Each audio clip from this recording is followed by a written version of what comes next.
Hace 32 años, el gobierno nacional tomó la decisión de adoptar un horario de verano, adelantando 1 hora el uso horario en todo el país. A esto lo recordamos como la hora Gaviria. Para la época, Colombia enfrentó un fuerte fenómeno del Niño que dejó los embalses para la generación de energía en situación crítica. Esto, sumado a otros hechos como el retraso del proyecto de la hidroeléctrica del Guavio, problemas administrativos de la entonces empresa estatal ISA y la crisis financiera, ocasionaron que desde inicios de marzo del 1992 hasta febrero del 1993 se realizaran cortes del servicio de energía eléctrica que llegaron a durar hasta 18 horas en lugares como San Andrés y Providencia y hasta 9 horas en la ciudad de Bogotá. Durante esos 11 meses la vida cambió. Los juegos de mesa, las baterías y los radios fueron los protagonistas. El servicio de energía se normalizó en 1993, con la recuperación de los niveles de los embalses. Es entonces cuando ocurre una reorganización del sector eléctrico. Surgió la Comisión de Regulación de Energía y Gas e inició un periodo de privatización. Hoy, en Energía y Poder, la hora Gaviria. Seguramente muchas personas que nos están viendo hoy no habían nacido o tal vez eran muy pequeñas. Yo era muy niño en ese entonces, pero en 1992 nuestro país vivió un apagón. De hecho, es el único apagón que hemos tenido en nuestro país. El país que teníamos para esta época, hoy después del tiempo analizando las circunstancias técnicas que llevaron a esta situación, pues era de una alta dependencia con el agua, con las hidroeléctricas en nuestro país. Cerca del 80% de nuestra energía era producida con agua y 20% a través de las termoeléctricas. ¿Qué ocurrió entonces en el 92? Una prolongada sequía nos quitó la posibilidad de esa producción de energía a través del agua, a través de las hidroeléctricas y un estado realmente difícil de las termoeléctricas, falta de mantenimiento, llevó a que éstas no pudieran sostener el abastecimiento energético del país. Eso llevó entonces a lo que se denominó la hora Gaviria, un cambio en el horario del país para poder soportar esta situación y llevar a cabo un racionamiento. Pero no solo ocurrió eso. Después de este racionamiento, lo que se presentó en el país, luego de la Constitución del 91, también fue el proceso de reestructuración y la construcción del modelo energético que hasta hoy tenemos. En ese momento lo que se desarrolló fue la implementación del neoliberalismo en el sector energético y se presentó pues la privatización de toda la cadena de valor en el sector. El fantasma del apagón nos ha perseguido desde entonces, creo que es el fantasma que persigue a todos los ministras de energía en Colombia después de lo ocurrido en 1992. Pero la realidad es que es el único apagón que hemos tenido y hoy muchas voces intentan revivir ese fantasma, especialmente en un momento en el que estamos enfrentando un momento de oportunidad y una situación particular en el mundo que es la transición energética justa y la posibilidad que tiene el país de avanzar en un modelo distinto para la producción y aprovechamiento de la energía en el país. Hoy, para hablar de este tema en Energía y Poder, vamos a estar entonces conversando sobre la hora Gaviria.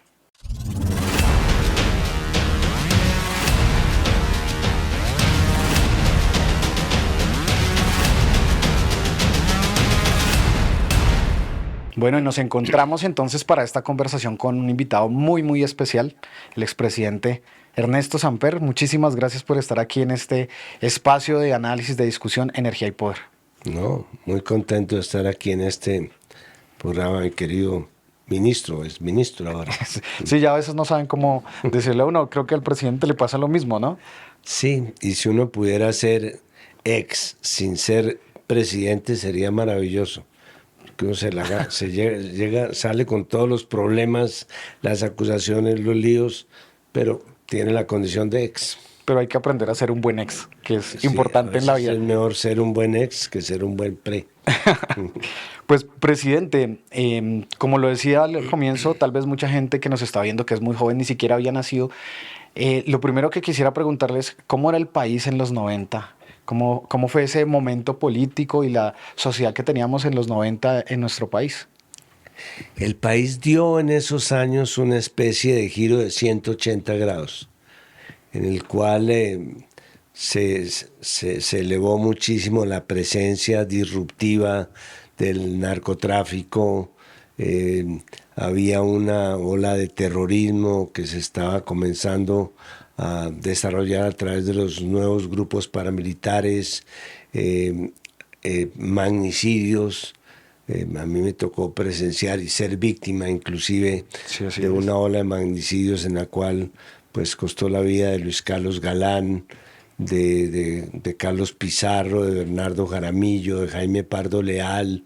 Yo mismo casi perezco en un atentado en el cual estaba con José Antequera, de tal manera que el país estaba viviendo un cambio que de alguna forma se expresó a través de la Constitución de 1991 en lo político y lamentablemente, como ahora seguramente veremos, en la adopción del modelo neoliberal que había sido el resultado del consenso de Washington durante estos años, que tenía mucho más de Washington que de consenso, porque era como el resultado de una imposición de un modelo de mercado.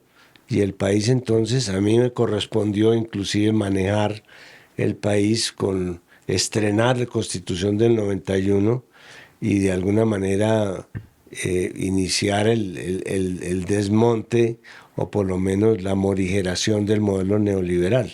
Sí, porque el país, pues todo este tema de la violencia, los temas del narcotráfico, genocidio, la Unión Patriótica, los 90 pues representan un momento convulsionado del país, pero también se ha dicho mucho que la Constitución del 91, pues si bien estableció garantía de derechos, en lo económico, pues sirvió fue para profundizar el modelo neoliberal que después en los diferentes sectores se vino a manifestar, como en el sector energético. Bueno, sí, efectivamente, la Constitución del 91, pues de alguna manera reemplazaba la vieja Constitución del 86, que era bastante autocrática.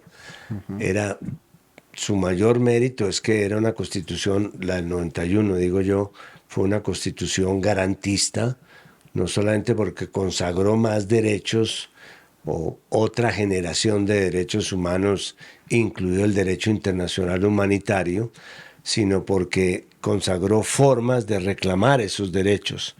Figuras como la tutela, por ejemplo, las acciones colectivas, todos estos mecanismos populares de reivindicación. De participación. Me parece que fue muy importante. Pero claro, la Constitución tenía problemas en su propia ingeniería institucional y yo creo que el vacío más grande es que no se definió cuáles eran las líneas, digamos, medulares del modelo económico.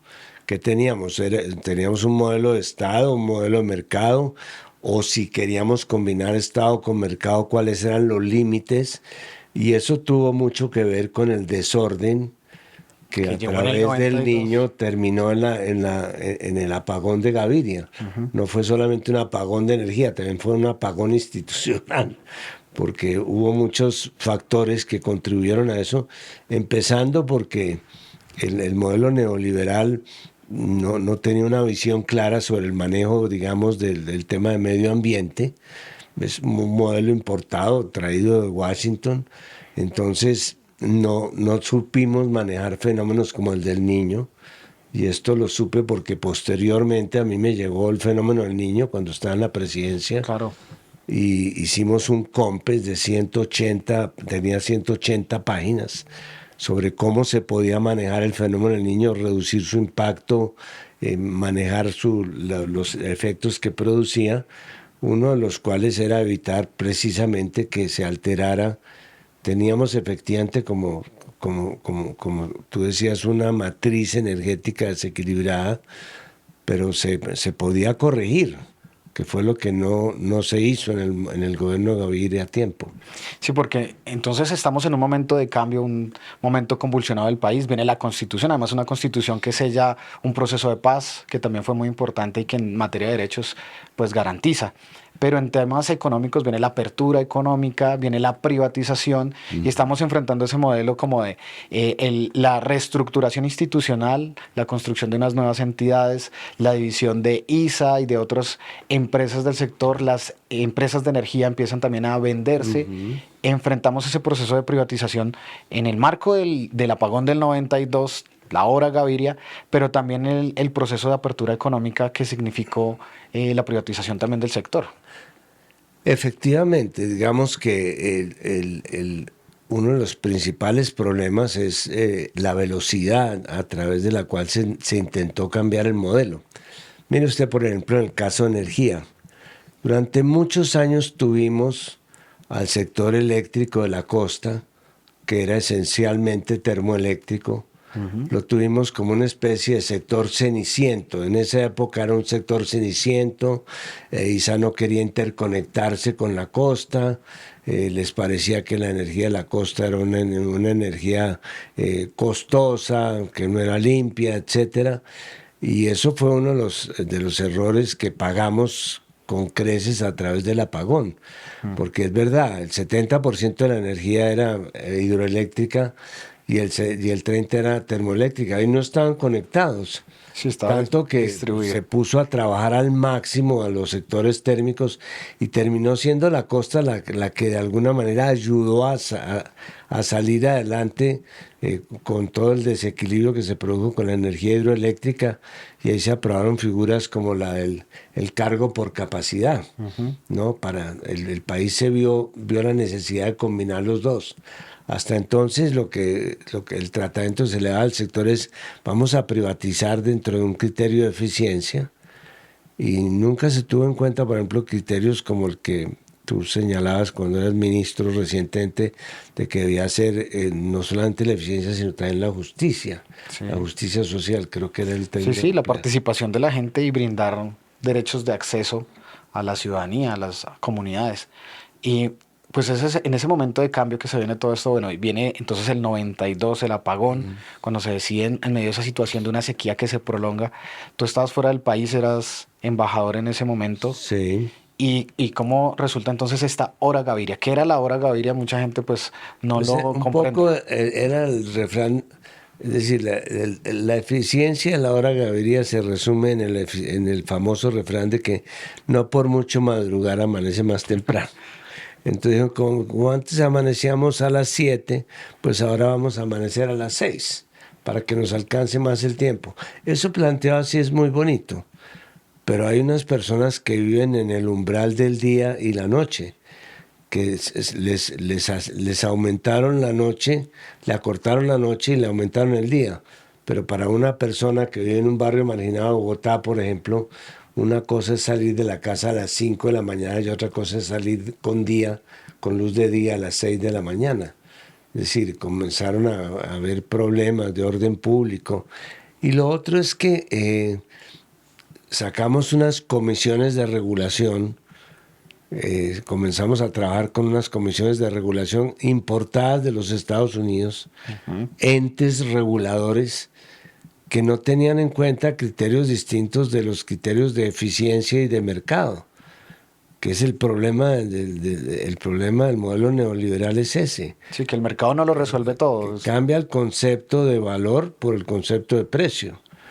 Cuando una política energética debe consagrar, por ejemplo, externalidades sociales, es decir, una hidroeléctrica o una termoeléctrica tiene que tener en cuenta si genera empleo o no, si genera descentralización o no. Son externalidades sociales que no se consideraban porque era simplemente el precio.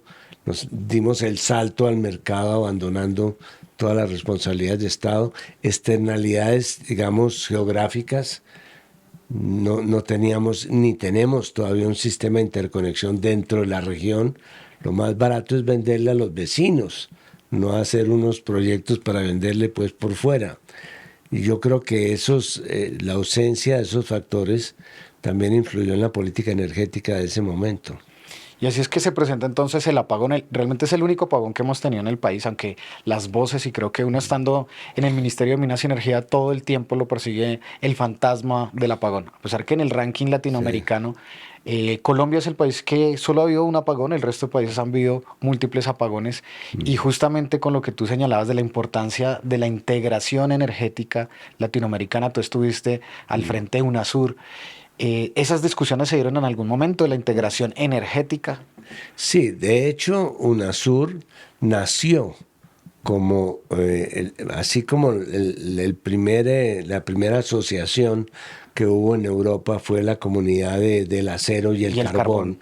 Es decir, nació la Unión Europea su cédula de identidad está asociada a lo que fue un acuerdo colectivo para la explotación del carbón y el acero. También en UNASUR fue el resultado de un acuerdo de la comisión que creó la Comisión de Energía Suramericana, o la Comisión Suramericana de Energía. ¿Por qué?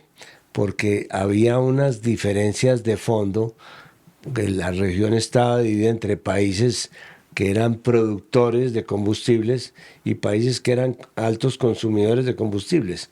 Y eso hacía que hubiera una especie de enfrentamiento alrededor de las políticas que todavía se presentan hoy, de si vamos a producir más combustibles fósiles, menos combustibles, y a qué precios los vamos a producir. Ahí es donde comienzan a insinuarse otros temas que se han tratado más recientemente aquí en Colombia, sobre todo en este gobierno, como por ejemplo el tema de las energías renovables.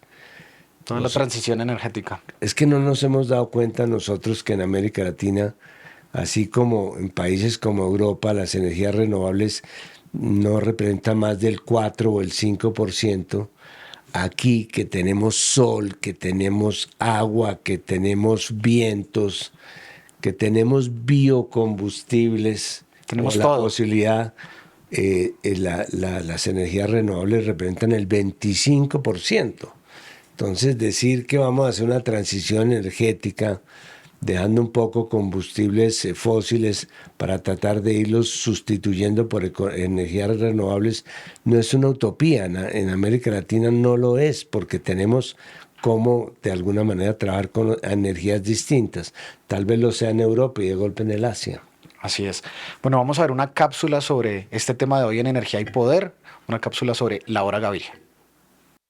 Entre 1990 y 1994, César Gaviria impulsó una apertura económica bajo la promesa de modernizar a Colombia. Para esa época, hablar de modernización significaba una cosa: desregular el mercado y reducir el tamaño del Estado. Así fue como se privatizaron sectores estratégicos, se desmontaron aranceles y se abrieron las fronteras nacionales al comercio global. Pero estas decisiones no fueron solo medidas de política económica, implicaron también la creación de otro ritmo de vida. Una nueva lógica que exigía eficiencia y competitividad, pero que dejaba atrás a los trabajadores, campesinos y a los pequeños y medianos empresarios. Las cifras lo dicen claro. La tasa de desempleo urbano pasó del 8,5% al 10,6%. La participación de la industria manufacturera en el PIB cayó del 22% al 17%. Y la informalidad laboral se disparó del 40% al 52%. La apertura no fue solo abrir mercados, fue cortar la energía de la industria nacional y encender la del libre mercado. Bueno, mi querido expresidente Samper, ¿a usted le correspondió entonces recibir el país en el 94, ya ha pasado este fenómeno del niño, el apagón, el proceso de cambio institucional? ¿Cómo recibió el país en ese momento y qué tuvieron que hacer, qué medidas adoptaron para no solo resolver estos problemas, sino empezar a desarrollar el país en un rumbo distinto? A ver, de todas maneras, la campaña de 1990 en la cual competí yo con Gaviria, había dos propuestas fundamentales en el tema económico. La primera, que está muy bien presentada en esta grabación que hemos escuchado, era un modelo de apertura neoliberal que hacía énfasis en el mercado, que privilegiaba unos sectores frente a otros, que no tenía en cuenta consideraciones distintas al precio, a la eficiencia y a lo que se podría llamar un modelo, digamos, de carácter competitivo. Y la propuesta que nosotros hacíamos, que era hacer una apertura gradual, selectiva y concertada. ¿Por qué gradual? Porque nosotros decíamos, no podemos abrir ya todos los sectores. De golpe los sectores modernos, estilo plásticos, eran competitivos internacionalmente, o farmacéuticos, pero había otros sectores, especialmente los que atendían la pequeña y mediana industria, tanto rural como urbana, especialmente pequeños campesinos de alimentos, para los cuales una apertura así rápida y violenta era prácticamente un dilema de supervivencia.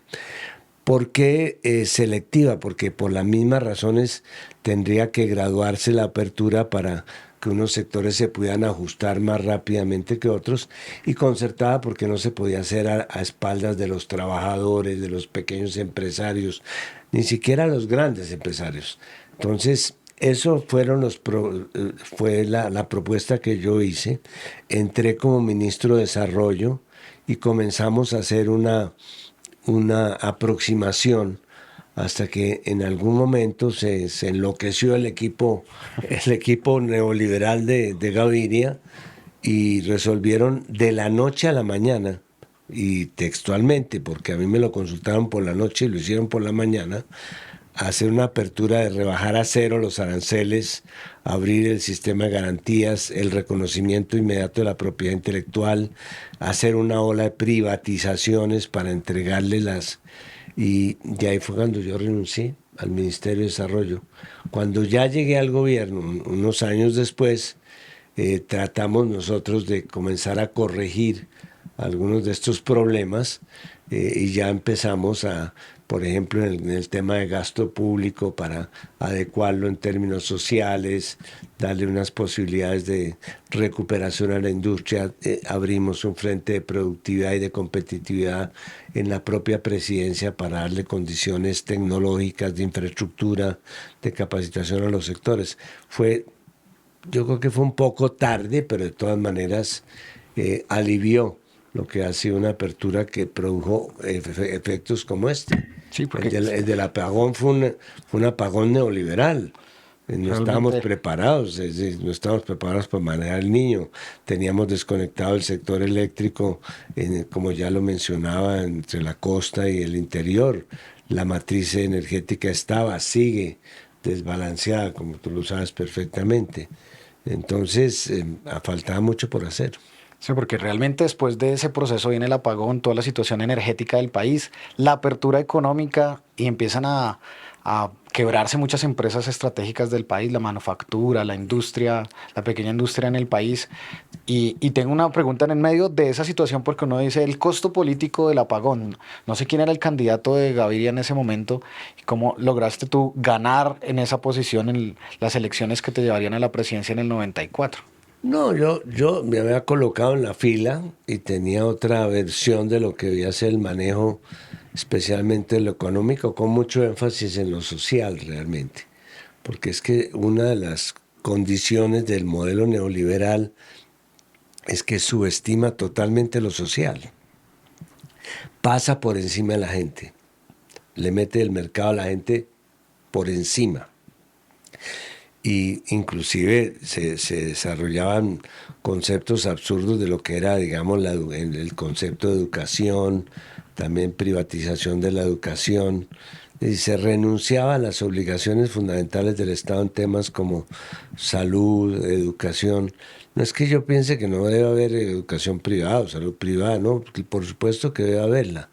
Lo que pasa es que los límites entre hasta dónde llega la educación privada o la educación pública, pues los fija el Estado. No se puede desmontar el Estado de esta obligación. Porque hoy, precisamente después de pasados todos estos años, 33 años de ese apagón, que es un fantasma que persigue en diferentes momentos, y tal vez a veces incluso se usa políticamente para ser oposición a ciertas transformaciones, como creo que es lo que está ocurriendo hoy. Hay una tensión entre el papel del Estado, del gobierno con lo privado, para hacer algo muy importante, que es la transición energética. Hoy muchos creemos que el Estado, la transición energética no va a ocurrir por voluntad únicamente del mercado, o casi que ni por voluntad del mercado. Se necesitan unas decisiones de país. ¿Cómo ves tú esa tensión traída hoy entre lo que es la participación estatal del gobierno para lograr esa transición energética que se está haciendo en el mundo, pero que obviamente tiene que ser a la colombiana? Bueno, primero hay que celebrar que Colombia no alcanzó a dar el paso de privatizar su sector petrolero, que es un sector estratégico. No lo hizo en el peor momento, no lo hizo Brasil, no lo hizo México.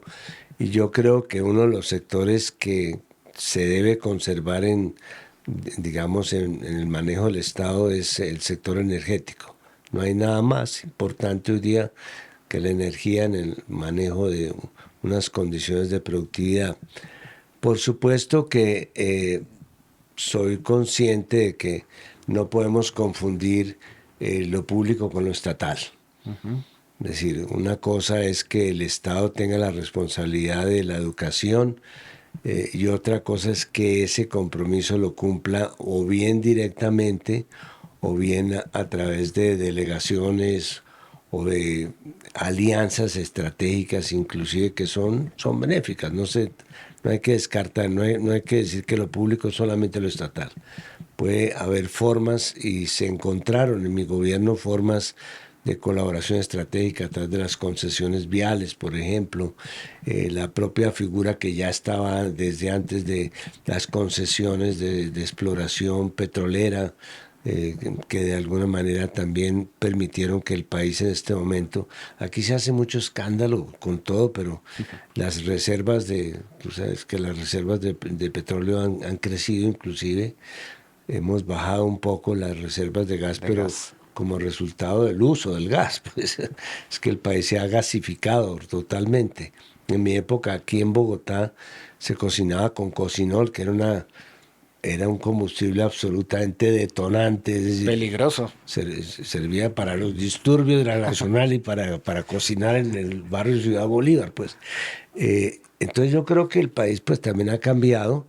¿A qué ritmo se hace? Eso puede ser discutible. Sé que hay una discusión importante, me ha tocado verla entre el presidente Mujica, el presidente Lula y el presidente Petro, pero no es sobre la esencia, y es que hay que cambiar y ir hacia energías renovables, sino a qué ritmo se debe ir y quién debe pagar y todo eso, pues son válidas que haya diferencias sobre eso, pero que los dos temas más importantes para el futuro energético de esta región son las energías alternativas, que suponen una transición energética, y los biocombustibles, que no es otra ventaja que tenemos, que no se puede encontrar en otras partes del mundo. Producir, por ejemplo, alcohol como complemento de la gasolina, o producir el diésel de palma. Todo eso yo sé que son marginales, pero lo que pasa es que no es que sean marginales en nuestro caso, sino que tenemos mucho para crecer. Tenemos un techo muy alto que nos permite crecer rápidamente en eso. Porque justamente hablando del tema energético, durante este gobierno hemos tenido una intensa discusión sobre el papel de Ecopetrol, y algunos que de hecho recientemente escribí una columna sobre Ecopetrol en donde llamo la atención sobre algo que ocurrió tiempo después, porque ese momento de privatización no solo fue Gaviria, sino que cuando estaba presidente Álvaro Uribe Vélez también se intentó privatizar Ecopetrol, y de hecho la Ecopetrol que tenemos hoy ha sido desmantelada en varias partes, y que hoy nos mantenemos Ecopetrol como un activo fundamental, casi la empresa más importante del país, pero es fundamental controlar este tipo de sectores estratégicos para hacer la transición. Y en ese marco de lo que es Ecopetrol, de lo que debería ser el sector energético, y con la experiencia que tú tienes de el mundo alrededor de la energía y las relaciones internacionales, ¿cómo ves el proceso de transición energética latinoamericana? También tienes muy buenas relaciones, extensas relaciones con China. Colombia acaba de pues firmar el acuerdo para hacerse parte de la ruta de la seda. ¿Cómo ves esa discusión de la integración energética latinoamericana, las oportunidades de Colombia y la exploración de nuevos mercados como China? Yo creo que todo está enmarcado en las tres preocupaciones que hoy día está tratando de resolver el mundo en relación con el tema medioambiental, que son el tema de la protección de la biodiversidad, el tema de la contaminación de los ecosistemas y el tema del cambio climático. O sea, esas son las tres preocupaciones hoy del mundo, que son las que van a señalar para dónde vamos y si vamos para alguna parte buena o mala. Sí, vamos. Y en ese sentido, pues nosotros tenemos mucha autoridad para hablar de los tres temas.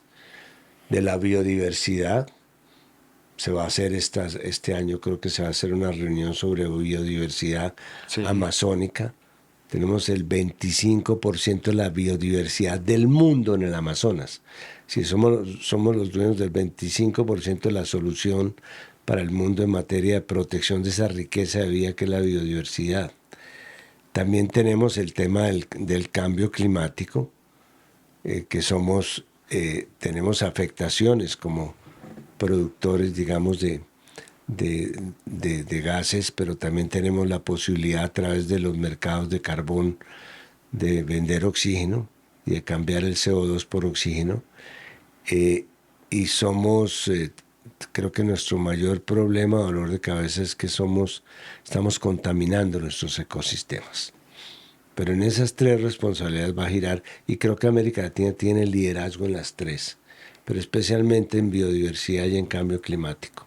Y hoy con las relaciones que se abren con China, China es en este momento el país que pasos más grandes está dando en temas de transición, de tecnología, en fin.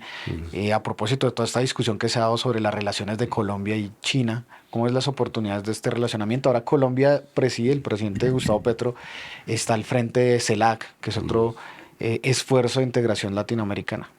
Yo me acuerdo que tuve una conversación con Deng Xiaoping cuando se estaba poniendo en marcha el modelo económico que actualmente es el que le ha permitido a la China tomar el liderazgo en materia económica en el mundo, y él me decía, en temas como el medio ambiente o el del libre comercio, nosotros vamos a cruzar el río, pero caminando sobre las piedras. Y creo que el ejemplo de China, que ha logrado comenzar a cumplir sus compromisos en materia de cambio climático, que ha hecho alianzas ambientales a través de la iniciativa de la Ruta de la Seda, a la cual entramos por fin nosotros. Es decir, de los 32 países de América Latina había 23.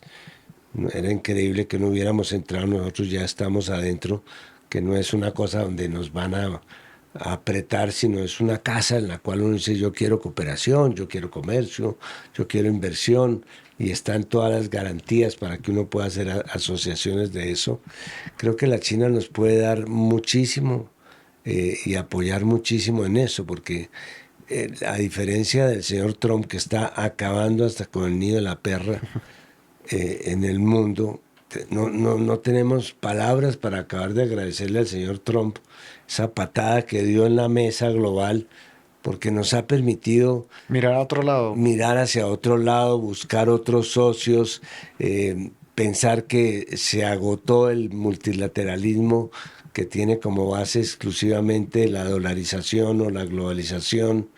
Es decir, el mundo va a cambiar gracias a que el señor Trump se equivocó, y eso se lo agradecemos muchísimo. Pero ahí es donde yo creo que la China tiene una percepción distinta a la percepción de Estados Unidos. Estados Unidos, la política exterior la mueven los intereses, y lo está demostrando Trump. A China la mueven los amigos. Dice, China no tiene intereses sino amigos, es lo que ellos dicen. Y ellos tienen como 3 o 4 principios de su política exterior que creo que podrían ser aquellos sobre los cuales se construye una nueva relación multilateral. El de armonía social, que es el tema de inclusión social, el tema del esfuerzo colectivo, que es el que sustituye ese ideal de democracia que tenemos nosotros, que a veces no podemos agarrar. Yo creo que esos son temas que ellos creen sinceramente, y el de prosperidad, que tiene mucho que ver con el valor.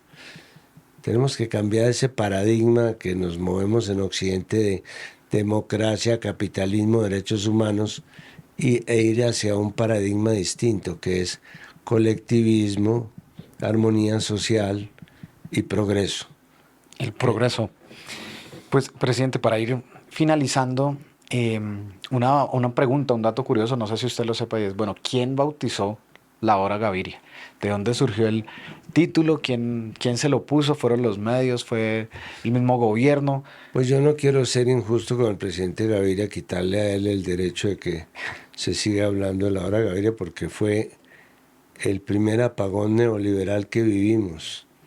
Es de su autoría. Después vivimos otros cuando ya liberaron totalmente los aranceles y hubo que hacer ajustes, como por ejemplo el ajuste de las franjas de precios para entendernos, la suscripción de lo que fue prácticamente después el Tratado de Libre Comercio con los Estados Unidos, que es lo que el señor Trump ahora ha liberado porque ya subió los aranceles de todo, entonces ya no estamos obligados a cumplir los tratados de libre comercio, ya pues somos libres de buscar otros socios.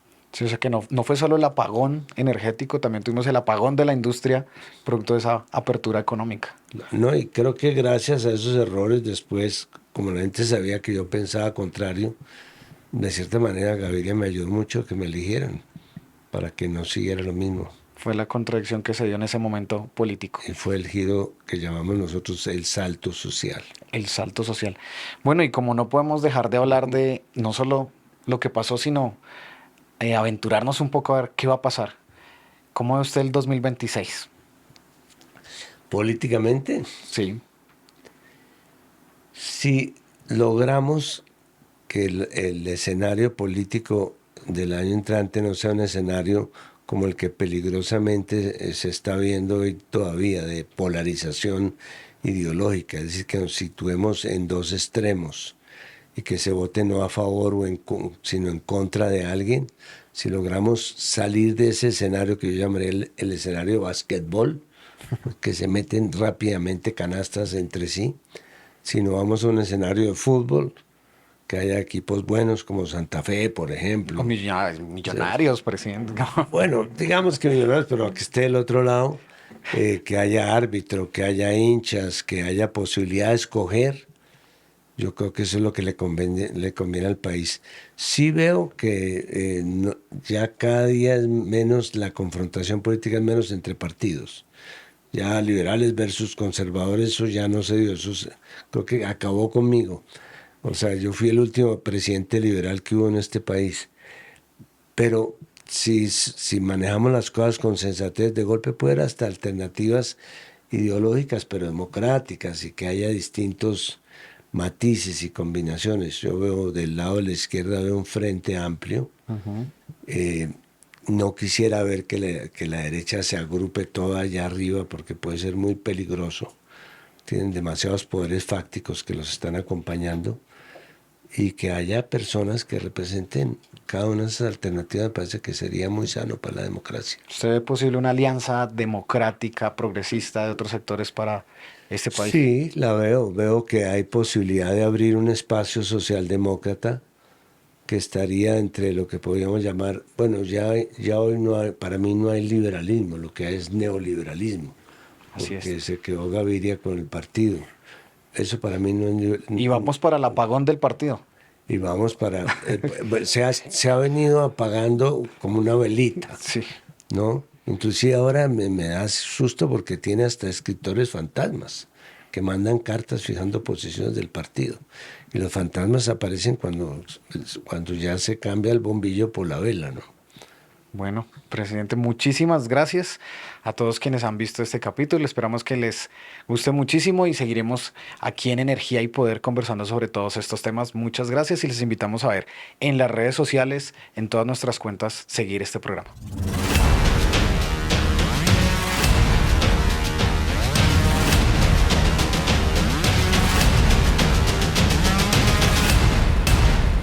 En Positiva creemos en el poder de la colaboración, en la fuerza de los sueños y en la importancia de estar siempre presentes. Nos impulsa el deseo de proteger lo que somos y lo que seremos. Positiva, la aseguradora de todos los colombianos.